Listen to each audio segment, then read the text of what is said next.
Welcome to this edition of the Rhody Reporter. I am your host for this segment, Mark Zaccaria. For more than a decade, the so-called green energy movement has been gaining momentum. Here in Little Rhody, we've seen the Block Island wind farm forced onto the electric grid, despite objections from the operator of the grid, accountants, fiduciaries, the fishing industry, and others.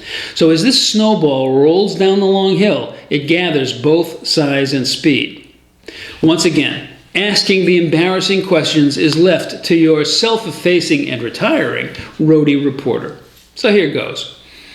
Why is it that National Grid resisted the onset of wind and solar sources of power until the legislature passed a law requiring them to do so?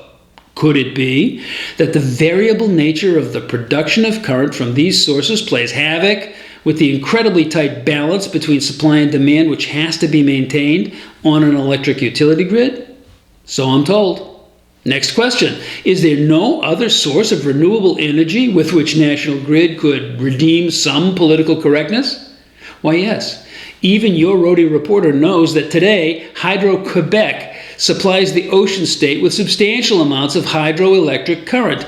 It comes to us cheaper than current produced by either fossil fuel or nuclear power plants, which leads to the next question. Why isn't hydropower considered renewable under state statute? That seems to be because hydropower is a mature technology with no startup opportunities for the ruling class that cruise the pirate ship Smith Hill. Wait, what? Are connected insiders feeding at the trough of wind and solar power right here in Little Rhody? I don't know. We should ask Mark DePasquale. He was recruited from the Carcieri administration to helm the development of the 5-windmill Block Island installation. He managed to parlay that gig into one as the CEO of Green Development LLC.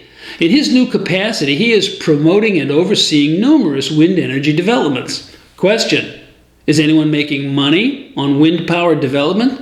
Well, of course. Green Development LLC should be the model for that success. They have the state mandates which force potential customers to use wind power. They have the contacts with manufacturers of the hardware and the construction companies which put facilities together. All those folks are certainly in the black. It is the consumer who has to bear the burden of cost. In order to keep National Grid financially whole, the state had to allow it to pay some 3 times the cost per kilowatt of hydropower to get its ration of wind power.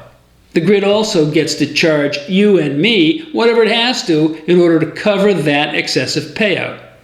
Now you're probably asking, is higher unit cost the only downside to Rhode Island's wind program? The answer? Not by a long shot.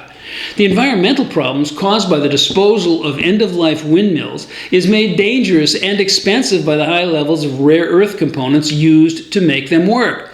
Spent solar panels are an even bigger problem due to the selenium at the core of photovoltaic cells. It's a heavy metal and very expensive to discard properly. Last question. If wind and solar power are problem suppliers of the grid, are several times more expensive than other green options, and may pose environmental hazards for generations after their disposal, why are we doing this? The answer to that one is obvious. The curve of politics is always bent around by the ruling class to benefit itself. In this case, they get the good PR of claiming green initiatives and all the infrastructure income from providing it, while the hard-working, tax-paying men and women of Rhode Island have to pony up the 300% price inflation to make it all work.